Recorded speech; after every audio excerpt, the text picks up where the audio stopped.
Hello everyone, and welcome to this session. My name is Luis Cardoza Bird. I'm a mobile developer and Go developer, and also I'm the co-founder of this software technology company named Devotion. In this meeting, we're going to be talking about building blockchains on the go using gRPC. Okay, so before everything else, we need to do some clarification related to why we are going to use Go and also why we are going to be using gRPC. But first, I'm going to do a little presentation about myself. As I said previously, my name is Luis Cardoza Bird. This is my email. If you have any doubt or wanna ask me something, please feel free to contact me in any way possible. So with that fulfilled, we can continue. Okay, so before we start, we need to think on some steps just to clarify everything. The first thing is, what is blockchain?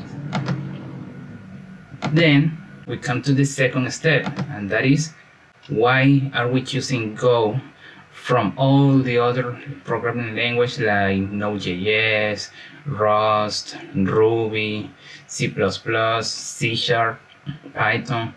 Why are we choosing Go as our main language to develop a blockchain distribution? The third step, what is gRPC? And finally, we definitely aren't gonna be doing a code session. I mean, we aren't gonna be doing an example. I'm just joking. We're gonna do a little example and about how to create our own blockchain distribution using microservices with gRPC. Okay, so with this, we go to the first thing, how blockchain works. As many of you can imagine, blockchains you can imagine as a little cube. However, blockchains, leaving aside all that complex theory that most of the blogs or website or even videos talk about, we can simplify everything related to blockchain into this. Just imagine a simple block. This block, it has three layers. We have the data layer that is gonna be storing any kind of information. We have another layer named the hash layer, and also we have another layer named the previous hash. These three components are needed to build a single block. Just a block, not a blockchain.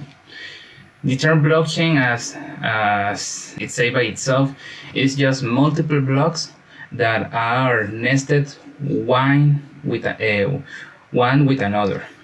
So continuing, we have this example. We have our cube. Its name, the Genesis block. Why Genesis block? Because it's gonna be the root, the origin, the alpha, the beginning of everything. So in this case, we have our Genesis block, and it say, okay, we have data, and it is 1000. So the data on the Genesis is gonna be 1000. The hash, in this case, the previous hash, it doesn't have any hash. So in this case, we can set up a hard code hash named 000. And at the end, the whole block, we apply any kind of encryption, RSA, PBKDF, Argon2, any kind of encryption, it can work. So this third step, named encrypted, is just any type of encryption technique that that you like the most. Okay, so with our Genesis block, we can build a second block. This second block, it has the same characteristic as the Genesis block. We have the data. In this case, we are storing blockchains of just integer numbers. In this case, we have block 1001. That this 1001 is the data. We have the previous data, that is the previous hash. In this case, is 1000. Obviously, the previous value that we're gonna be presenting in this case is gonna be the encrypted value, but just for demonstrate how it works, I'm just displaying you the information unencrypted. And finally, the final layer is the hash layer, that in this case is just the encryption, or if we can say it better, it's the combination of the information on the data layer plus the information of the previous layer, and also added the information of the encryption of the whole block. And with that, we already are building a blockchain. And the same process applies for all the other blocks that are going to be building.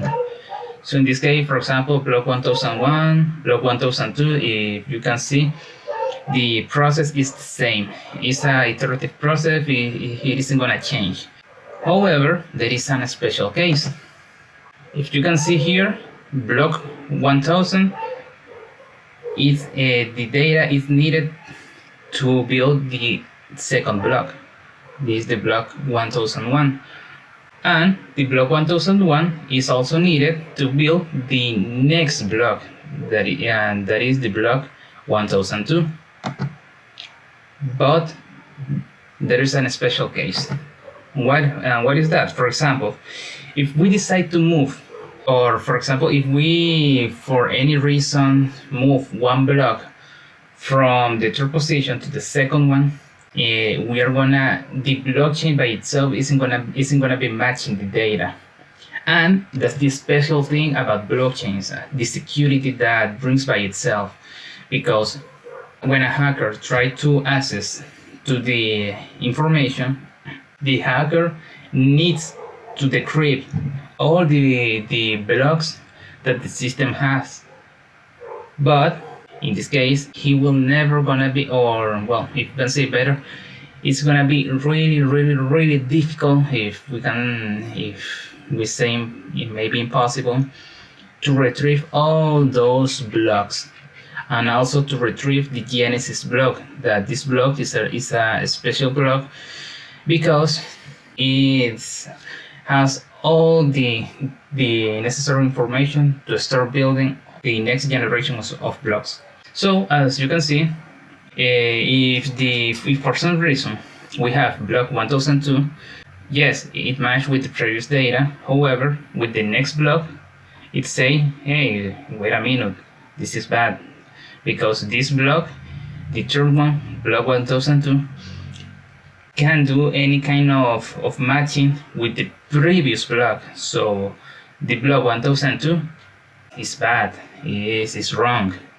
So that is the main reason why blockchain is currently being adopted by more companies, by more software projects, because all those benefits that come by itself.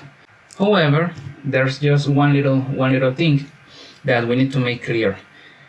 Blockchain by itself, it counts as a database. So if you like to implement blockchains with a database, it's kind of difficult, because the structure of blockchain is just to store information, and obviously a database stores information, but in a more complex way. However, blockchain, it can be used to more simplify data, for example, user credentials or user information, those kind of things, and that's the main benefit. Okay, moving on, we have the compiler. About, well, Golang. In this case, why are we choosing Golang? The first thing is because Golang, the learning curve is really low. It's a language that is easy to learn. It is easy, if I can say, the easiest language that we can learn.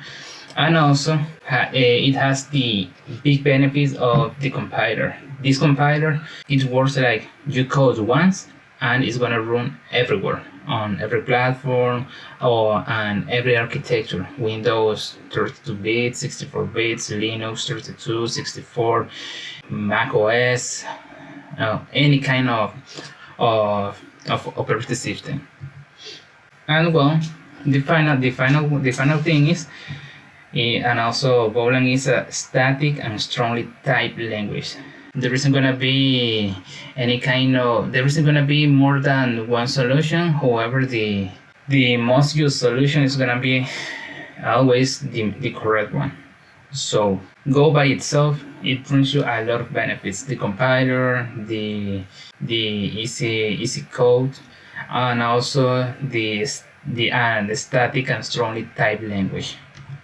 And also, finally, we have the best thing of Go, and that is the Go routines. That is basically using native threads. However, can be combined with any kind of other threads, native threads, and well, it can notify by itself to any kind of thread brothers or even the main thread. So these are, well, some of all the benefits that Go gives you by itself. The next thing is gRPC. First of all, gRPC is a framework. We can resume everything on 4 things. Those are gonna be: the first thing is it has a high quality HTTP connection. But what I say about high quality HTTP is most of HTTP connection.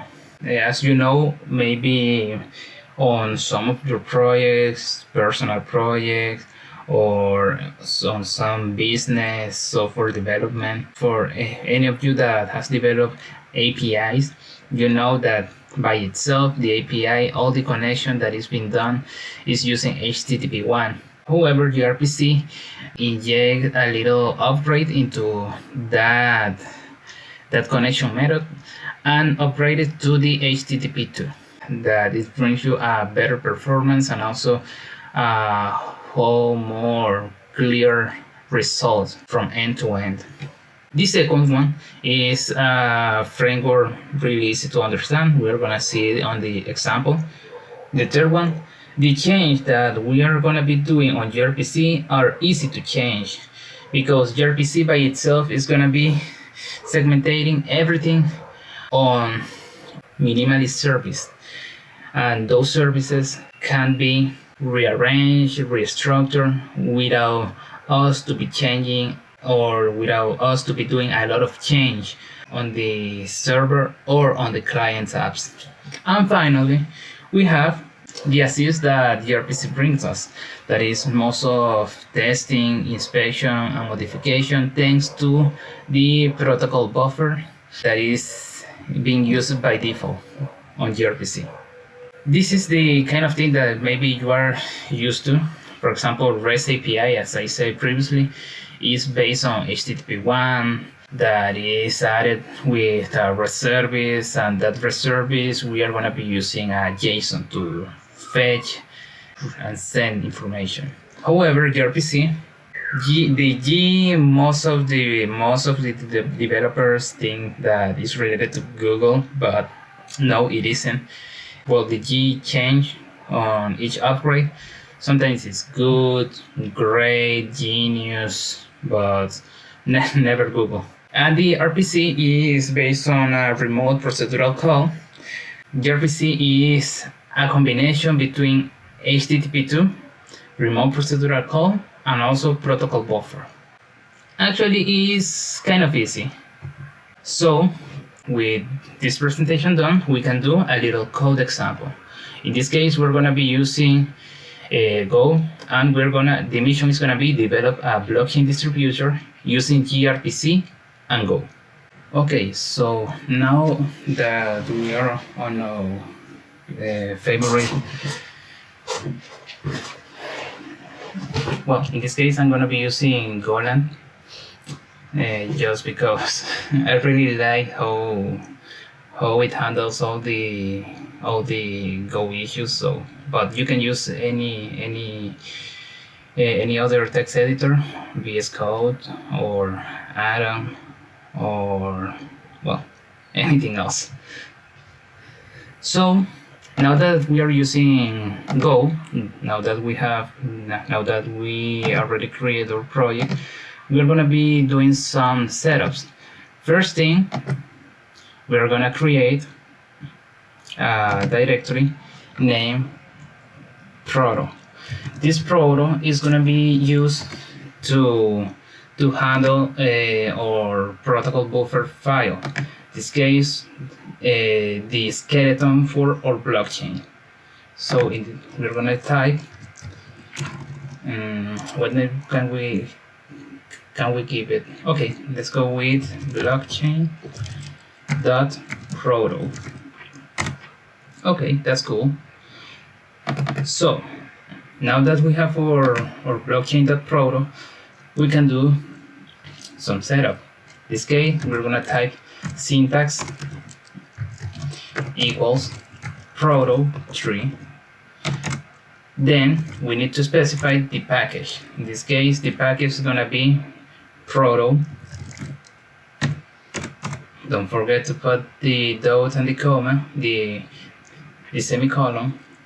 Then we're gonna type the message. This message is basically your model class. If you come from Java or C# or any other language, is our model. So the model that we're gonna be using is a block model. In this case, we're gonna type message block. We're gonna open and we're gonna type string. We need the previous hash. This previous hash is gonna be the first data type. Then we need the data that we are gonna be storing. This data is the information. So in this case, it can be a string, it can be a number, or it can be a boolean, or even so it can be another object. But that depends on the need that you require at that moment. But this can be anything. Do you want to use a JSON? Just put a JSON. You want to use a integer, a string, or an object? Go ahead, replace it. You don't have to do nothing more. Okay, so continuing, we are gonna add the final value that is gonna be string hash. This hash is gonna be the encrypted value of the block. So we have our block. The next thing is we're gonna be adding a block request. So we're gonna add message block request, and in this case just string data equals 1. Next, message, we have a request. We're gonna send a response. Well, this request is just for the client. Basically, the client send a string as a JSON, for example. Just gonna type API as example, and the value that we're gonna be returning, or if I can say it in another way, or gRPC server is gonna be returning is just a simple string, and that is gonna be the blockchain unencrypted. So block response string hash equals 1. But we are gonna be doing something a little bit more complex. we're going to return a streaming of blocks. It's going to be constantly fetching the data, and it's going to be constantly sending the information to the client. I'm going to type message chain string response, and this chain string response is going to be returning an object. What is going to be this object? Well, it's going to return the block object. So block is going to be inside of the variable block, and it's going to be the first type inside our model chain string response.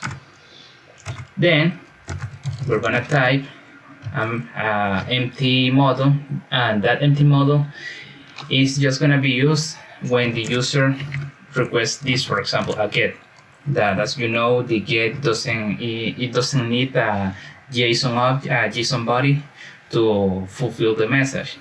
So gRPC, in this case, we're going to be using an empty message just to simulate that get petition. So we're going to type chain request. We're going to open and close. Then we're going to add message chain response,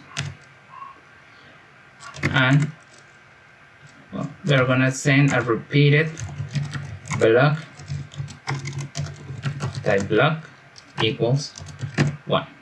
No, I'm going to type blocks just to be more exactly on the information.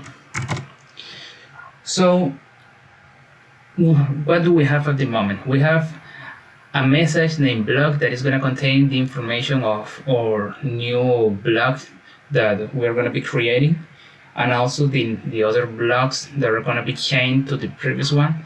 We have a block request. This is just for a singular block, a block response for another singular block, a chain string response that is going to be basically a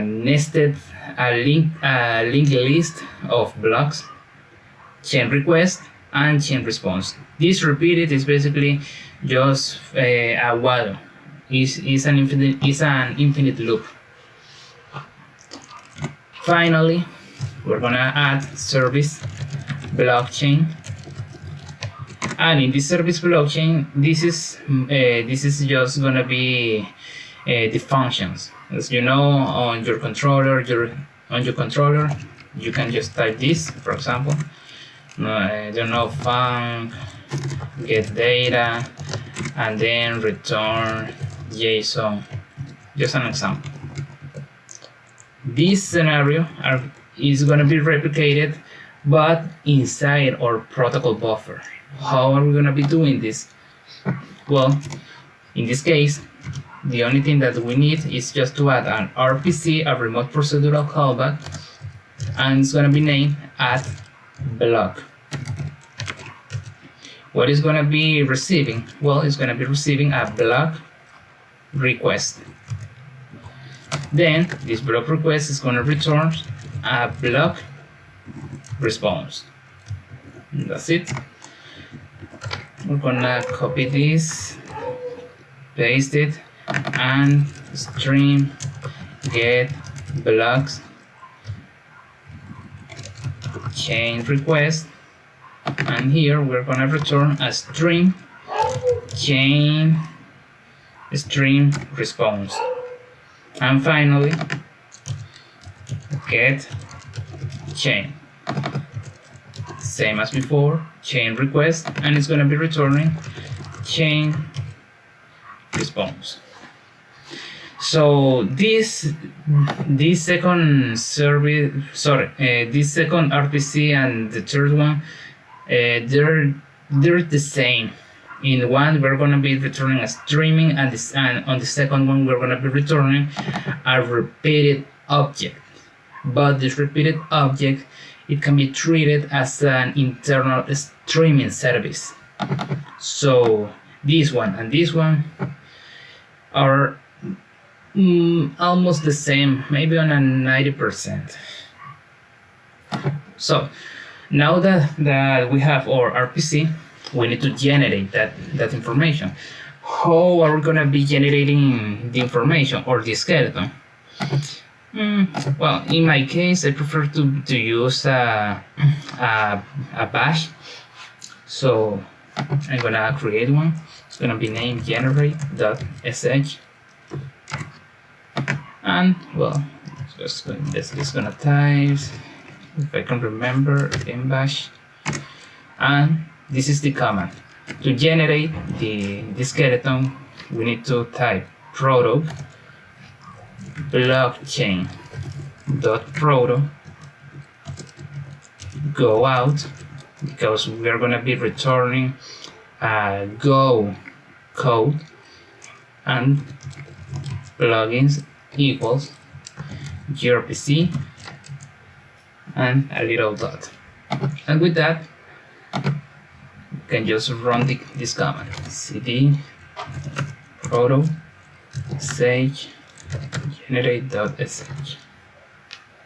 Okay, and as you can see, gRPC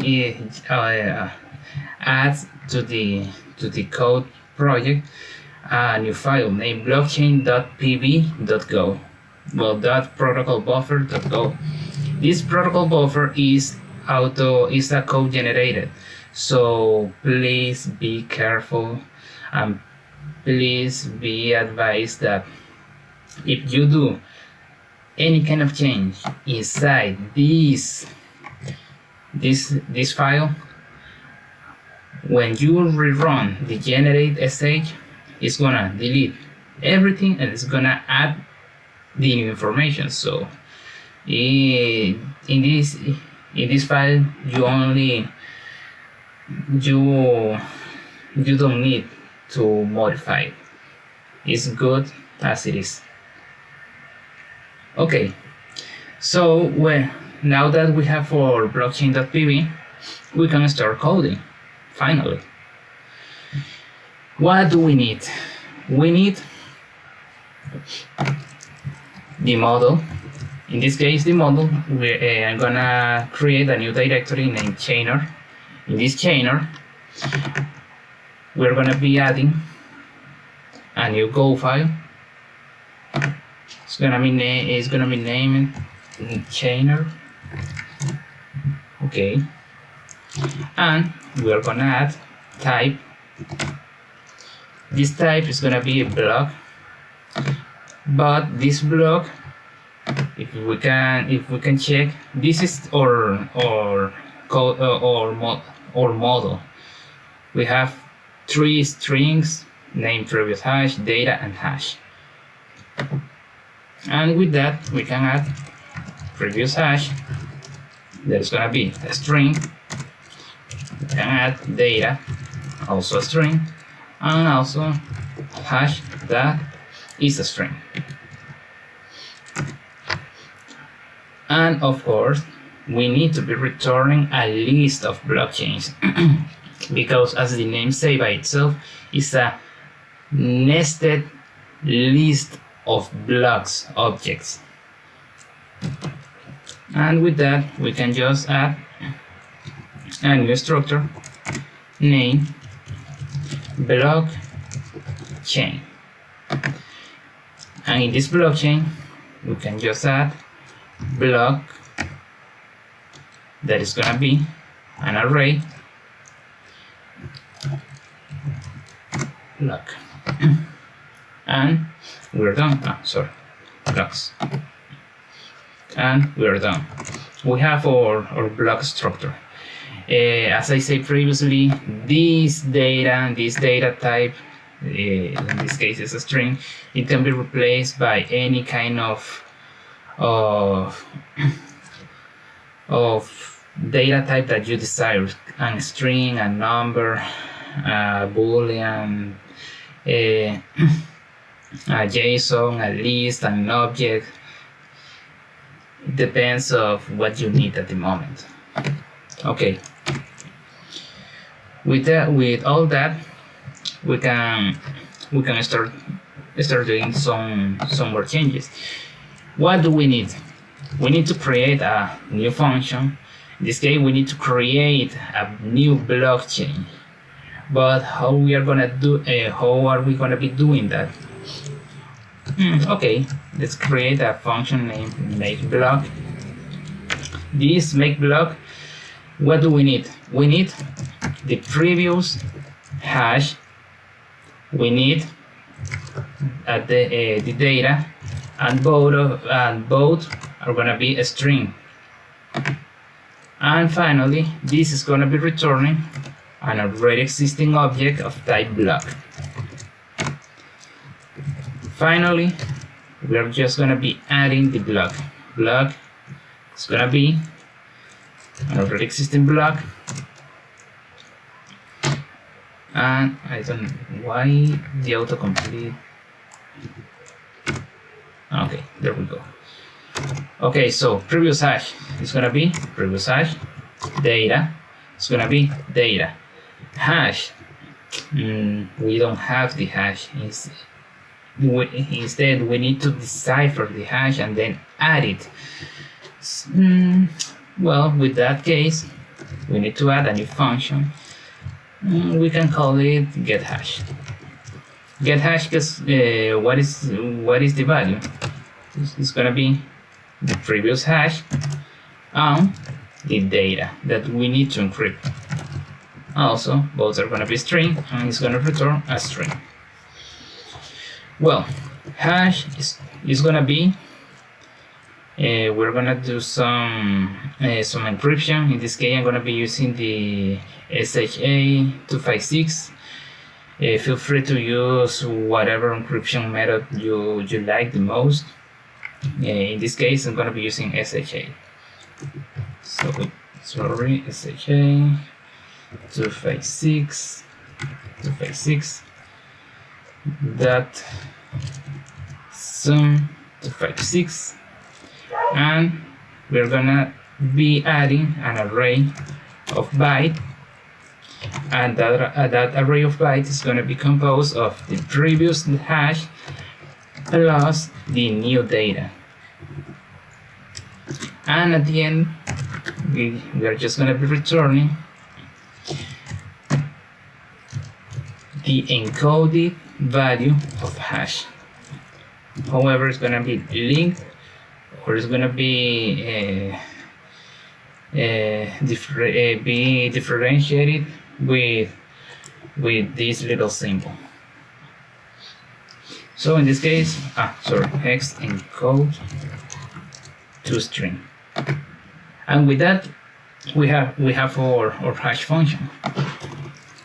So we can just add getHash, and what is going to be the data? Well, it's going to be previous hash plus data, and return block, and we are done. We have our block, we have our make block, but still I feel that there is something that is missing, and that is we need our Genesis cube. Okay, let's create it. Func make block chain. It's going to be returning an already existing blockchain, and we're going to create a new variable named Genesis block, and this Genesis block is going to be make block. As I said previously, remember the Genesis block it can be any kind of information. It's just dummy data. Well, it's not dummy data. In this case, it's gonna be input. You can type with any kind of a special key, special characters that you desire. So in this case, I'm gonna type Genesis hash. For the data, also Genesis hash. And finally, with that, we can just do this. Chains equals an array of type block. And this type block is going to be related to Genesis block. finally, we are gonna return a new blockchain. We're gonna return a blockchain, and this blockchain is just gonna be nested with the chain. And there we go. We already have all the information that we need. So we have make block, get hash, and also the creation of the whole cube. We are good to go, but still there's something that is missing. I believe that more than one found the issue, and that is that we already have the creation of the block and the genesis cube, well, the genesis block, but we don't have a function to link those blocks. Is rather quickly. In fact, once we finish this project, you can basically copy chainer and paste it whatever you desire on a new project, and just do some little changes just to be matching with your new code base, and you're good to go. Well, we're gonna be creating a function named append block. This append block is gonna be needed inside our blockchain, so we're gonna be adding a subcondition, and also we're gonna be requesting the data that is gonna be a string data type, and of course we're gonna be returning a block. Okay, so previous block is a variable. It's gonna be chain.blocks, and we're just gonna be getting the whole size of the array, but we're gonna be reducing that size by 1. So length of chain.blocks minus 1. Then with that we can create the new block. New block is gonna be make block. This make block is gonna contain the previous block dot hash and the data, the new data that we are gonna be nesting. And finally, we're gonna be adding that result to our currently existing blockchain. So chain.blocks equals append, just to add that new value. Chain.blocks is the origin, the original array. We're gonna be adding the new block, and that's it. Sorry, my bad. I almost forgot to return new block, and that's it. Okay, now we have everything done on our chainer. Now we need to be creating our server. For the server, it's gonna be rather quickly, because the main logic of the blockchain resides on this file named chainer.go.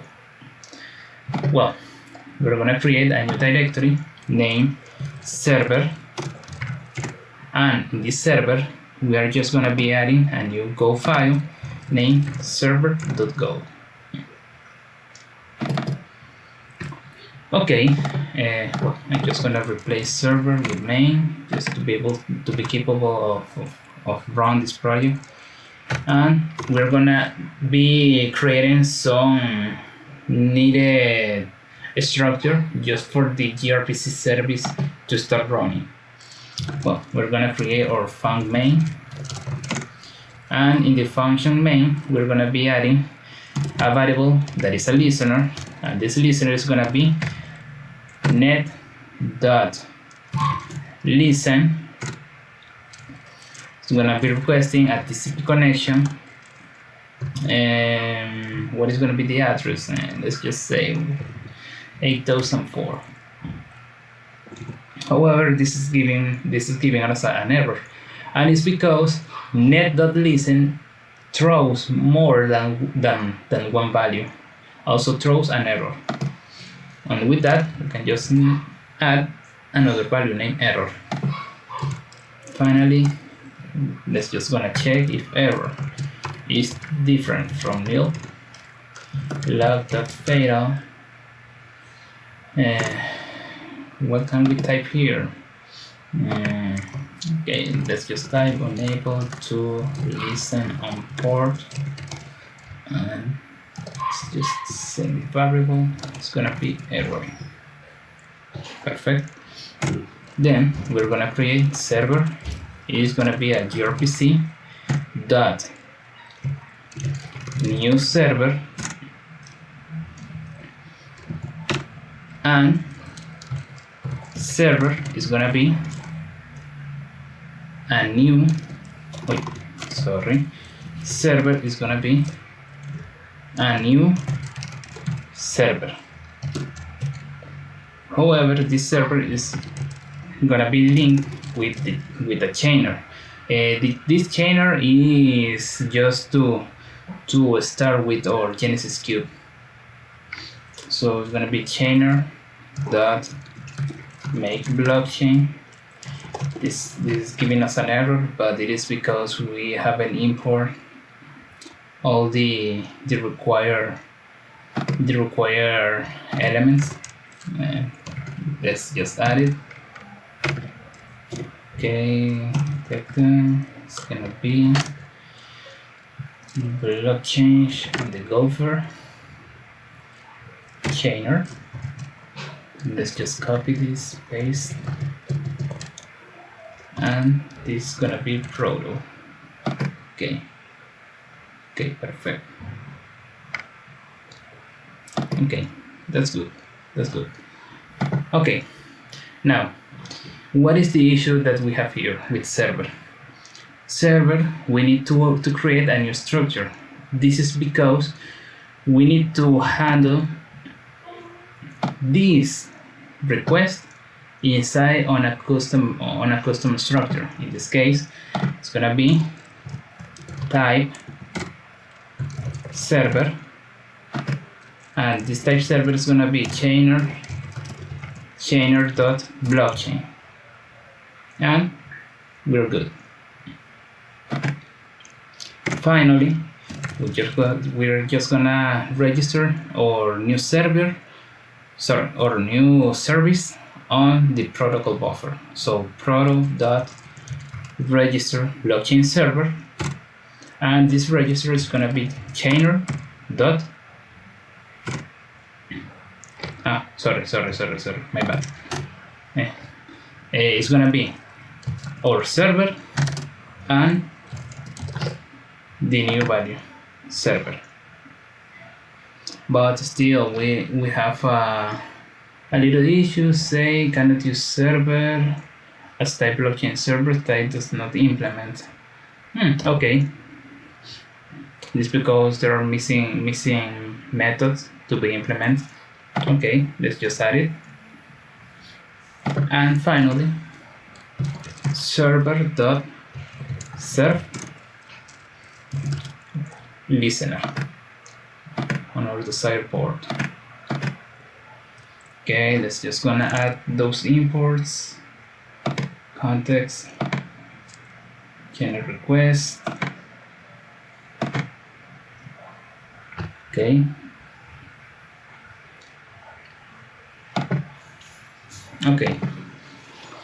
Okay, we're good. Now, what is the other thing that we are missing at the moment? We have our server, we have add block, stream block, get chain, but we haven't implemented that. Okay, well, if for some reason you are receiving this kind of error that say unresolved type, well, to solve that issue, it's just needed to add proto dot and automatically detect the changes. So we're just gonna copy this, paste it, paste, paste, paste, and paste, and all the changes are applied that it should be. Okay, so add block. What are we gonna be doing on this function? Add block is gonna be basically block s.chain, because we're gonna be appending a new block, append block, and we're gonna just send the new information that is gonna be stored.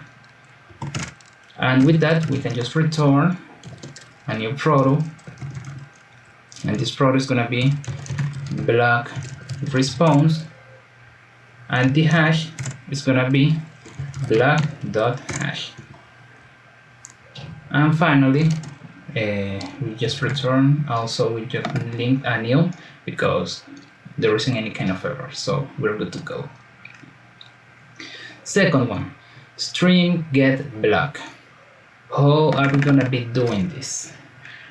Well, basically the stream get block is just gonna be sending all the information that is on the list of blockchain.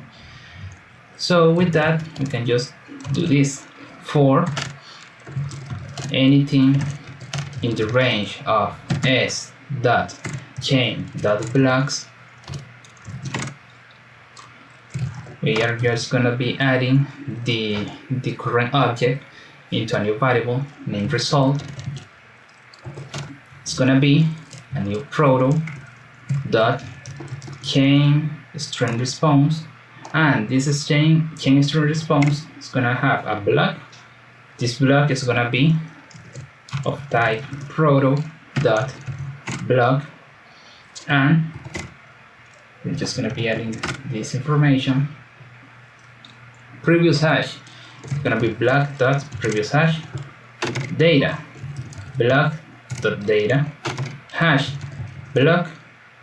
Well, we can add the same data, so we're good to go. And with that, so add a little comma. Okay, and with that, we can just say the server is gonna be sending the result, but we're gonna be sending this result each second. So we're gonna add a time.sleep just to reflect the changes on a better perspective. So, and at the end, when everything is done, it's just gonna be returning a nil. Okay, cool. And we have our server implemented. If we run it, let's say go run server.go, it isn't going to be doing anything, but the server is already listening for changes. In this case, we're just going to be adding some clients just to be fetching the information and sending the new information. Well, let's do it. It's just gonna add client. It's gonna be a new Go file and client package name, because we need to be running this. And on the client, first thing we need to declare a variable named client that is gonna be of type proto.blockchain client. Okay, so with the proto, you can just do this. Just gonna be copying this, paste it, because we're gonna be using a lot of information that we already have. And we can start. Function main is gonna function main. Okay, so for this case, for this scenario, we're gonna declare two arguments named start and stream. Start is just gonna be adding new block to the chain, and stream is gonna be receiving the existing block. So starts equals flag.boolean name start false, start receiving, sorry, my bad, start sending concurrent blocks to the server. Okay, cool. Second one is gonna be named string. It's gonna be flag.bool string false, receive a streaming of blockchains. Perfect. And finally, flag.parse, just to get information. Okay, so what is going to be the first thing that we need to do? We need to create a connection, a live connection. We're just going to create a variable name connection that is going to be a new gRPC.dial, and this dial is going to request the target. The target in this case is going to be our address. In this case was 8004, so I'm going to copy this and paste it. And finally, we need to specify how it's going to be the connection procedure. So it's going to be a insecure connection. However, it's giving us an error, and in this case, as before, it's because we are assigning the response, but we aren't receiving the error. We're just going to be adding the error, and then if error is not nil, then we're just going to log that fail f cannot dial server, and we're just gonna send the error. Then client is gonna be proto.new blockchain client, and we're just gonna be sending the connection. Okay, finally, if start is true, then we're just gonna create a new function. It's gonna be named start blockchain.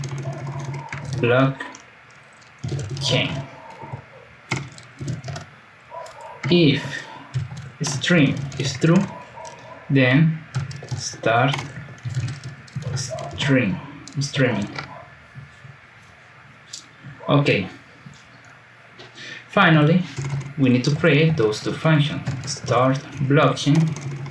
Start blockchain, and we're just gonna create an infinite loop. In this case, we're just gonna do an infinite for,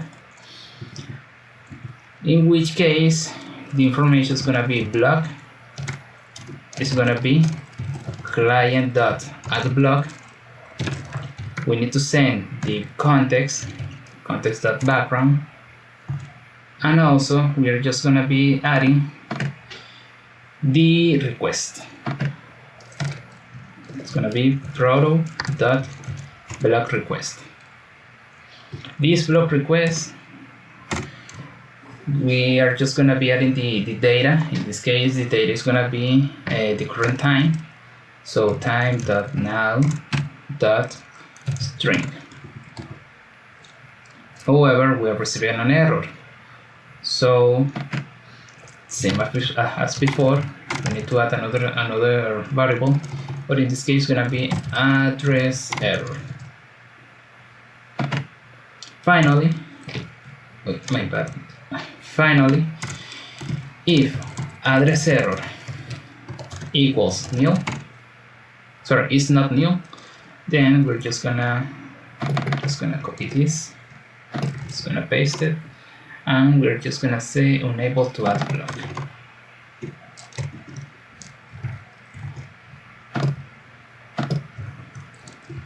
Unable to add block.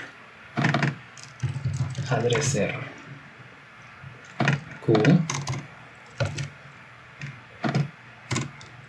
And then if we don't have any kind of error, then we can just print a new message named new block hash. It's gonna be okay.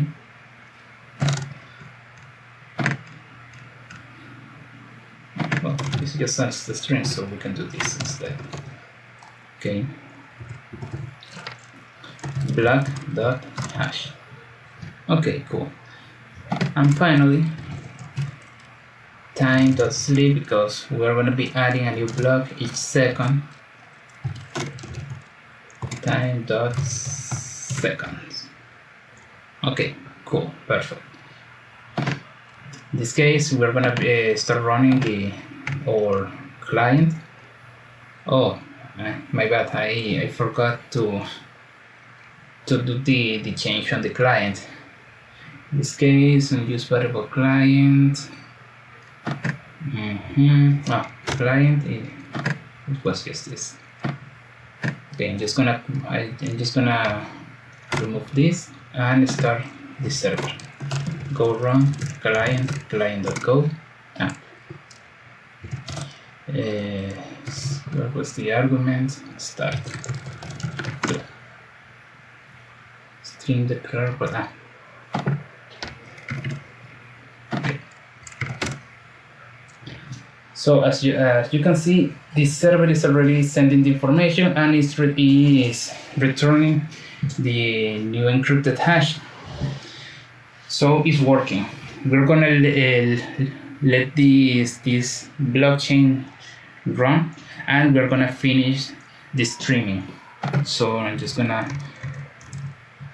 redo all this, and we're just gonna be adding the final function, main function start streaming. Okay, so with the start streaming, it's the same as the start block. It's basically a copy and paste. So we can just do request equals a new proto dot chain request.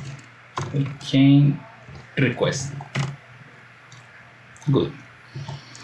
Then response string, because we're going to be fetching information, it's going to be client dot string get blocks context dot background, and we just be fetching a new request. If for any scenario we have an error, then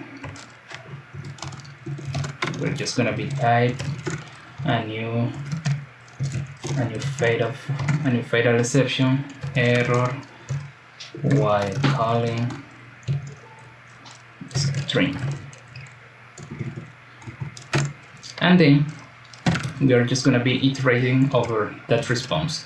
So for block string, we're gonna create a new variable that is gonna be receiving the value of the string. So resource string equals dot recover value, and if for some reason the error equals to end of file, it means that we finish fetching all the information, all the blocks. So we can say log. No, we're just gonna do a break here, and we're gonna just type we have reached the end of this string. Finally, we're just gonna be checking if for some scenario we have an error that is different from nil. Then we can just log.fatalf, say error while reading string. And after all this, we can just create a new variable that is gonna be fetching the result. Block string with n, not with n. Block string dot block, and then log dot different format, in which case we can just type previous hash. It's gonna be a string, then data, it's gonna be a string, then the hash, which also is gonna be a string. And we're just gonna be adding block.previous hash, block.hash, and block.data. Sorry, my bad. Block data and block.hash. And that's it. We have the implementation to fetch all the blockchain. So let's just run it. Go run client.go and string true. And as you can see, the information is being fetched by the client API, and as you can see, the information is being updated. The hash is being retrieved. However, the previous data that was encrypted is already being displayed on the console. And as you can see, we have an implementation of a custom blockchain distribution using gRPC, and implemented a custom streaming service to fetch the data and also to send the data from client to server and receive the data from server to client. And with that, we conclude with this with this speaker. I hope that is gonna be useful for you, and again I say thank you for being on this meeting. It means a lot. And don't forget, keep coding, keep practicing, and always go for the best. See ya.